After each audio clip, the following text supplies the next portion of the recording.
unmarried, being a single mother.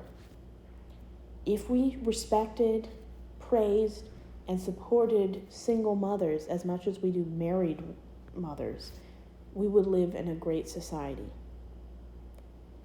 Nothing is more frightening or threatening than a woman who knows what she wants, who doesn't take crap, has boundaries, and doesn't attempt to allow people to push boundaries. If women constantly said no, you don't get to be in charge because you're a man, we would have a better society. Until we frequently elect women in positions of authority like the presidency or into the Supreme Court, we'll never be equal. Women still don't make as much money as men. On average, it takes twice as long to be diagnosed with something very simple. Women are most likely to suffer depending on race, sex, and religious beliefs than the issue at hand. Women are an afterthought to men. But there are many denominations that do not support pro-life.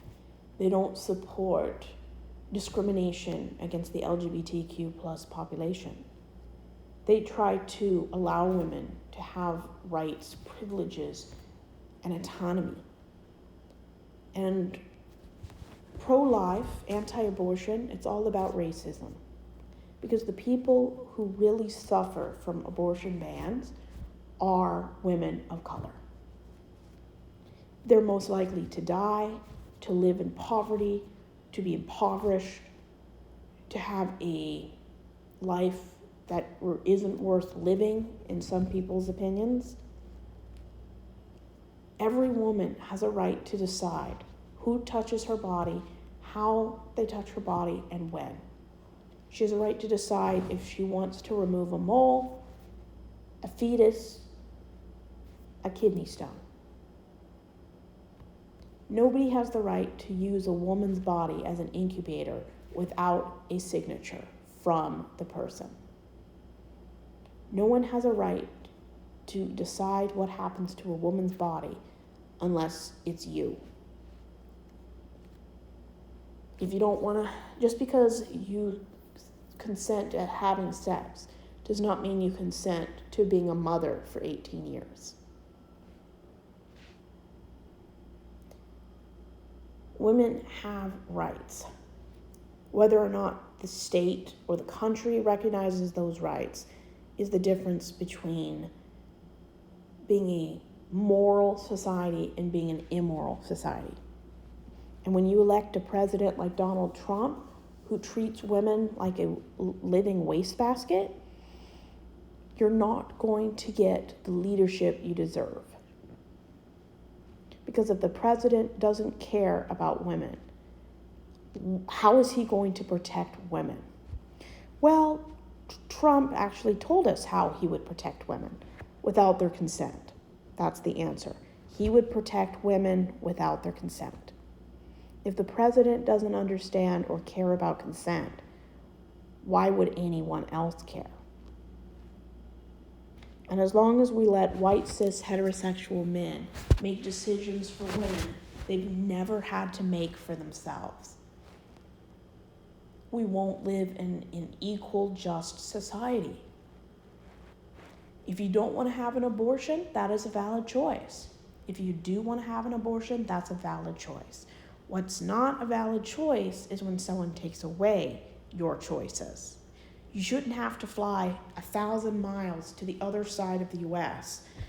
to have equal access to medical care.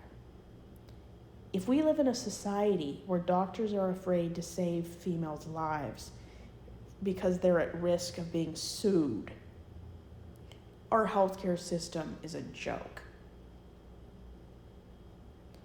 We need to fix our issues. And the reason why people get shot or people are angry about healthcare is because the people in charge do not care. And the only people who do care get out and protest. The moment men try to make decisions for women is the day women lose their humanity. When you don't have equal rights, you're being dehumanized. Women who don't have access to gynecologists, abortion, diet information, disease control, vaccines. We're living in a society that violates human rights. Every woman has a right to say no, whether she's single, divorced, separated, married, whatever. If she doesn't want to do something, or she does want to do something, that's her choice. As long as the choice is legal and doesn't hurt anybody, let her live her life.